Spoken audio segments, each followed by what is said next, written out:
Hello and welcome to this episode of Trash to Track. In this episode we're going to be looking at this old Hornby Silver Seal Class 47 loco from 1977. We're going to give this a quick battery test as usual to see what sort of running capabilities it's got. The power bogey there, the non-driven end, seems extremely loose and indeed comes out really easily. And it shouldn't do that, and I've got a feeling this model has been damaged in the past. This model is one of my dad's old models, and I used to run this when I was a teenager, and I've got a nasty suspicion this may have been dropped on the floor at some point in the past. It's a very reluctant runner with the battery test, and the wheels looked extremely dirty, so we're going to have to address that before this becomes any sort of a runner again.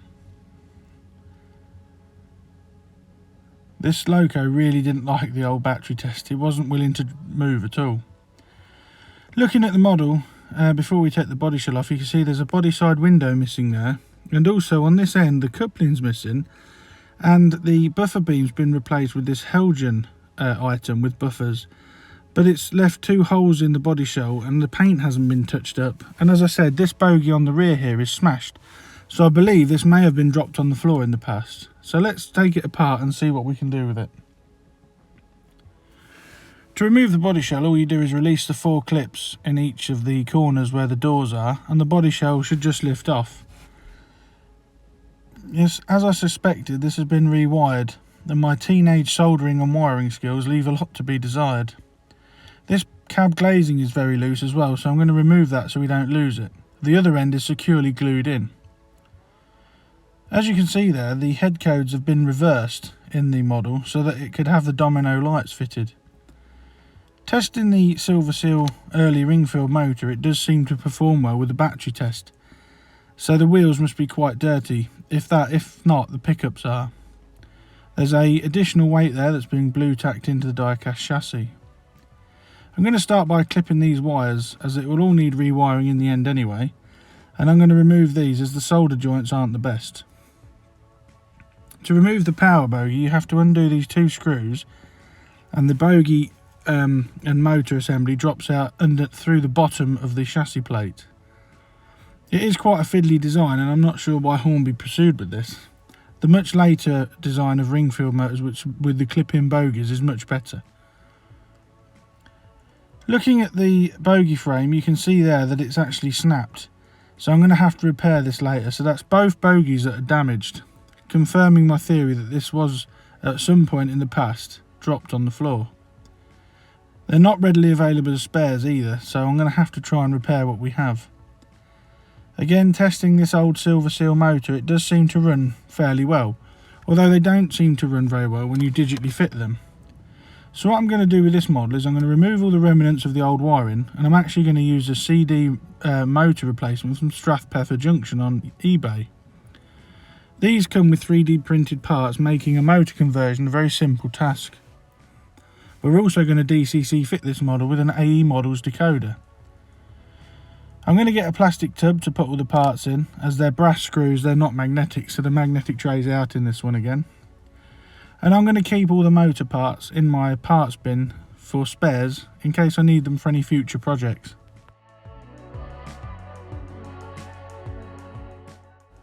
If you're considering one of these motor conversions, you will need those securing screws back, so don't get rid of them just yet. As you can see, there's quite a lot of grime in this armature. It is quite filthy. No wonder it didn't run very well.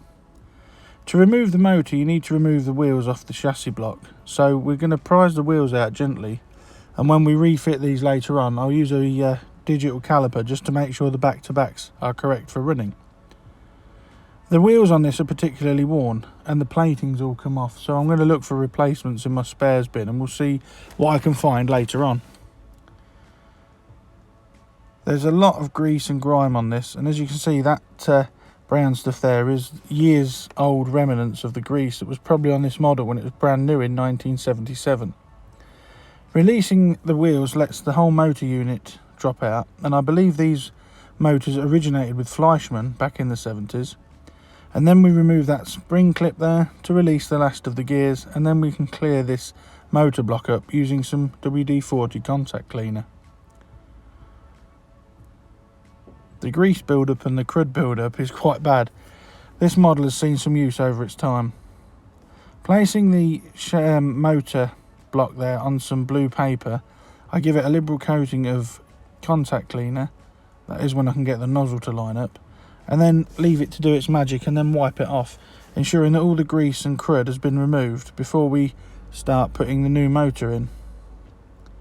This contact cleaner really is good stuff, and it cuts through the toughest of grime. Once it's been left to dry, you can see there that it's nice and clean. I'm just going to give the remnants a rub off with this cotton bud because the contact cleaner didn't get into all the nooks and crannies. And then once satisfied, I'm going to look at putting this replacement motor in. When you buy these from Strathpether Junction, you get all the parts you need to do a complete motor replacement. This back panel there simply fits in and the screw holes all line up. That provides a back panel to the otherwise open frame motor.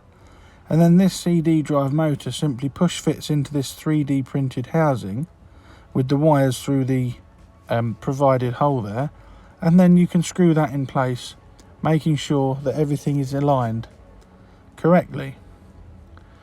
When you come to screw this in, do not over tighten the screws, as you're in danger in breaking the 3D printed plastic parts. Then you're going to have to contact them and buy a new replacement. So tighten them all up gently as you go. Like I said, you don't want to over tighten this. Once it's all in place, it's a simple case then of refitting the gears and giving it a battery test. But before I do so, the gears also get a liberal coating of contact cleaner to clear off the years of crud and grime that's built up on them through years of running on various layouts. Now that that's all done, I'm going to start reassembling the gear train, starting with that big gear there and the spring clip. Be careful with this, as if this pings off into the ether, you're unlikely to find it again, and then again it'll be a case of buying yet more spares. By using gentle finger pressure there to hold it in place, it simply slots back in with the help of a flat bladed screwdriver. These aren't the easiest things to disassemble with this spring here, but it is a very secure way of fitting them on. And there you can see this, it is clipped into place, holding that gear in. Then the other drive gears are placed on the newly cleaned spindles, which will all need re-lubricating as well later on. And then what we'll do is we will put the actual drive gear on. This comes with the motor, and it just is a simple friction fit. So gentle thumb pressure will push it onto the motor armature. Don't go too far, otherwise it will prevent the motor from spinning. As you can see there with the battery test, all is good and the motor's running smoothly and turning the gears nicely. Now that's done, we're going to turn our attention to this pickup bogie. This really is a mess, so I'm going to start by removing these plastic insulated pickup wheels, which just simply unclip like wagon wheels do, and then we're going to turn our attention to the pickups on this bogie. This bogie's been smashed and wouldn't hold in the chassis frame very well, and it's because this lug here has snapped.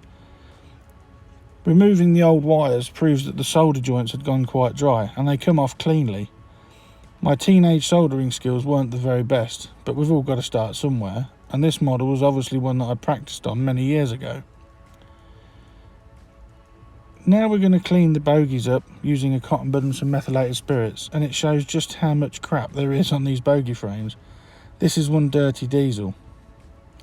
To mend the broken drive unit bogie frame, I'm going to use the super glue and baking powder method that I've used in previous Trash to Tracks. Whereas you use the super glue sparingly and then add baking powder, which creates a chemical reaction forming an extremely strong bond on the joint.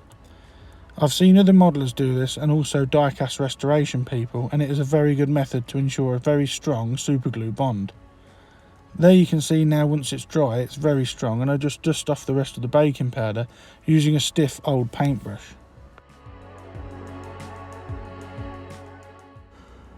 Once that's done, I'm going to turn my attention to the body shell now, as this does require some work. In the past I've put domino head codes on this and added this Helgen buffer beam, but I've left holes in the body side, and also this weathering attempt that I'd used in an aerosol can. Once I tried to remove it, the plastic underneath was affected, so I'm going to redo this weathering. The first job is to remove these underside undersized buffers from the rear of the 47 and replaced them with correct size ones. As you can see there is quite a size difference. 47s have large oleo buffers, and by replacing them it immediately makes the look of this 47 so much better. These are available as Hornby spares and a simple push fit into the existing Hornby mouldings. Now that that's done, we're going to turn our attention to the other end and address these holes that have been left in the body shell when the original buffer beam obviously snapped off. Using some Hornby model filler and the end of a small flat bladed screwdriver, as I couldn't find anything else to use at the time, I'm going to fill the holes in using a small amount of filler. By placing it in with the screwdriver end and then ensuring that it's pushed flat, I leave it to dry.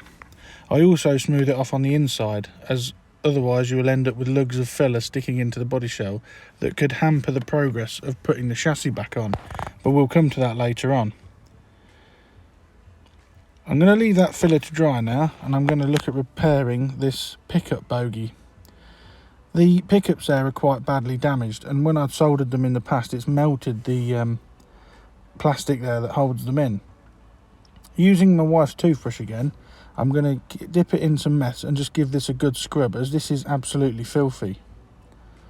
Once I get most of the grime and the dust off this bogie part, I also use some Brasso to polish up the pickups, and they shine like a new pin, so hopefully when we do the battery test at the end of this rebuild, this 47 will run like it should and not the stuttery mess it was when we first started.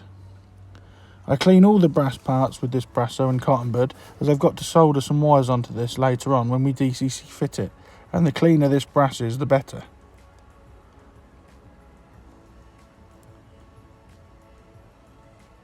You can see on the cotton bud there just how much dirt came off that and just how shiny those brass parts are now. I bought these off eBay. These are replacement bracing parts for these Silver Seal Class 47 bogies. And I removed the broken part with a pair of long nose pliers just by unclipping it from underneath. Releasing the two tiny tabs allows it to fall away, and you simply push fit these new replacements in its place. Once that's done, it is amazing how much more rigid the bogie becomes, and it is now fit for use again and hopefully will not fall out of the chassis plate when we go to reassemble the model later on. It is quite a tight fit in there, but work gently as you don't want to break these. I got these replacements off eBay and have bought enough to keep in my spares in case I do a 47 like this in the future. And like I said, almost instantly that bogie is now rigid again and ready for service. The pickups, however, as I said, have been damaged. The rivets have melted out of the plastic part. So what I'm going to do, just after I've straightened up the coupling hook, which I noticed was bent then, probably as a result of its impact with the floor at some point in the past, is I'm going to mix up some of this Gorilla Glue 2-part epoxy resin. I use the bottom of an old plastic container for this, and then once mixed thoroughly with a cocktail stick, you'll see the glue change colour.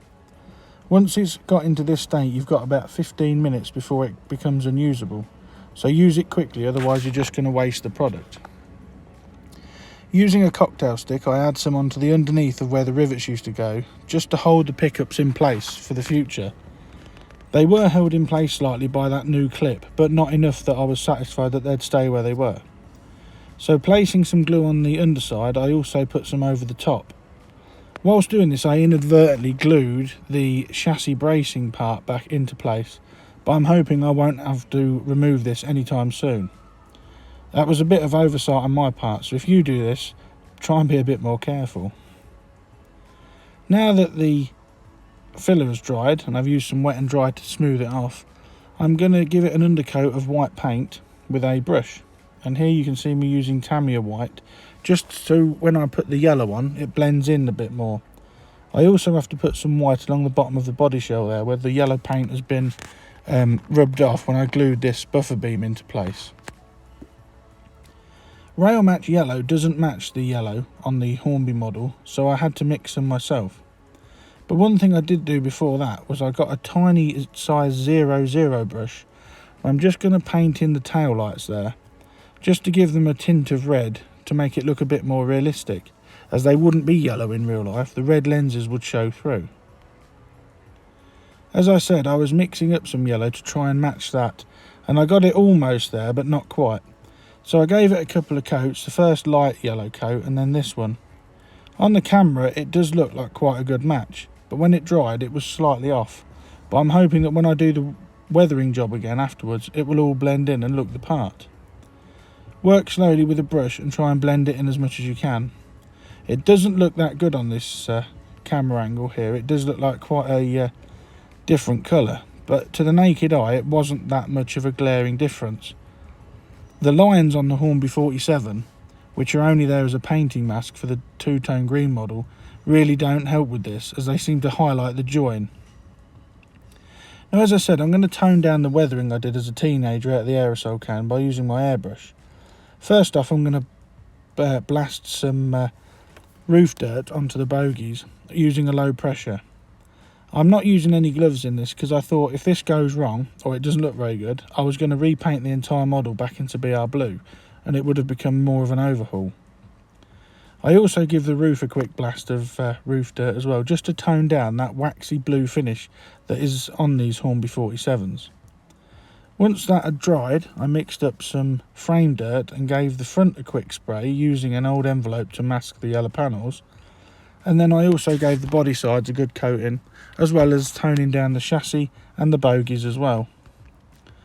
This 47 looks quite heavily weathered, but as you can see in the photograph I've just put on the screen there, this is actually 47421, and as you can see in this photograph that I got from Google, it was quite heavily weathered at some point in its life. So that's what I've tried to mimic here. Again, the lines on the body side really don't help the weathering effect, but it's starting to look quite nice now. I leave that to dry, and then afterwards I give the roof a quick blast of satin black just to emulate the exhaust area and highlight some of the panels, and I'm happy with how that weathering has turned out and covered the teenage attempt. I've also put some silver on the foot treads there where the muck would wear away. While we're at the painting stage, I'm going to get the roof dirt colour and I'm going to paint the plastic parts of the wheels. I also paint the wheels on the Ringfield motor so that the silver doesn't shine through the bogies too much. Taking the shine off these really does make a difference, as the real engines don't run around with shiny silver wheels all the time. Once all the wheels were painted and left to dry for 24 hours, I used my fiberglass pencil to polish up the back of the pickup wheels where the pickups rub, and also all the wheel treads. On the wheel treads there was remnants of my teenage weathering attempt, so I hadn't even cleaned the wheels, so no wonder this wouldn't pick up current correctly. Once the fiberglass brush has been used, I used a cotton bud and meth sparingly so not to remove the weathering, and we'll be ready to reassemble the wheel sets once I've cleaned all the wheel treads. I work over a damp cloth when doing this sometimes, as it catches the stray fibres and stops them going into my fingers. Looking at the wheels, I pick the ones that have got the least wear on. The one that has got no plating on goes in the middle, and the other nickel plated wheels go on the outside, so that they've got the best chance of current collection. The pickups do cause quite a bit of drag on this 47, but the wheels do turn freely when moving my finger, so I'm not overly worried at this point. Now we'll turn back to the replacement motor and the motor block, and I'm going to use some of this Eileen's Emporium silicone grease to put on the gear spindles, just so that everything's correctly lubricated, as you can see there, the gears spinning round has actually worn into the metal over time. I also used some modelling oil just to lubricate everything up. Don't use too much, and I believe the motto is that I've picked up from watching a few of James May's videos, is that lubrication should be felt but not seen. So that's the method I'm working with on this time. This drive gear clips under there and sits on that pinion, and everything turns very well. And then the other one's put in place before we reattach the wheels. One thing you will notice about these replacement CD drives is that they are easily turned by hand. Now that all the gears are back in place, I'm going to lubricate the bearings where the axles go and start by putting the middle axle back in. The middle axle is flangeless, as were these on early 47s, so I've left it that way. Putting in a flanged axle is an option, but I just didn't have any in the spares box. I then replaced the axles on either end with the drive cogs on, and push the wheels home, and then do a back-to-back test with my digital calipers, and then we're good to go. Utilising the fact that there's a screw hole in the motor block, I've made a pickup with a washer and soldered a pickup wire to it that I'm going to attach here using the securing screw for the bogie side frames, as at the moment, as these 47s came, there were no pickups on the drive bogie, but as it's digital, the more pickups the better. So using this small solder tab and screw, I screw this wire in there and it has actually fitted quite nicely. Now I'm going to start reassembling the chassis and fitting the digital chip. The bogies clip in nicely, and then what I'm going to do is, as there's quite a bit of friction, I'm just going to add a small, and I mean a very small amount of silicone grease to these bogie pivots on the metal chassis frame. Whilst doing this, it becomes apparent that the metal chassis frame doesn't appear quite straight to me, but we'll come to that later, as I think it may be bent out of shape. But now what I'm going to do is I'm going to solder some new pickup wires to the pickup bogie, going gently and not melting the plastic as I did all those years ago, and then I'm going to fit the DCC decoder. Hardwiring a DCC decoder is quite simple if you follow the one simple rule: red and black to track, orange and grey the other way. So your red and black wires are your pickup wires, orange and grey to the motor terminals, and that is simplicity itself. I have left some wires hanging off this DCC decoder in case I fit a lighting kit to this in the future. I then push this AE Models decoder into its harness, and I'm going to give it a quick test to see if my additional pickup works and we've wired it up correctly. The motor now runs really nice. Compare that to what it was like when we first tested this 47. There's a lot of life left in this. Now I've got all the bits together to rebuild the chassis, including the cabs that came off a spare 47. But before that, what I'm going to do is I'm going to reattach the body side window there using some plastic weld cement. And then I'm going to fix the cab window glazing unit in using some silicone sealant. Again, a tip I've picked up from die-cast model restorers, as if I ever need to remove this glazing in the future for a repaint or anything, it's easy to remove as opposed to gluing it in solid. Once that's in and secured and dried, I upend the 47 to address the buffer beam on the end. I've got some spare Helgen pipes in my spares box, and as it's a Helgen buffer beam, I've painted the pipes up and this 3-link coupling, and I'm going to detail the end up. Once I've detailed this up and the glue's dry, I will tone it in with some weathering again, but using a dry brush method instead of firing the airbrush up.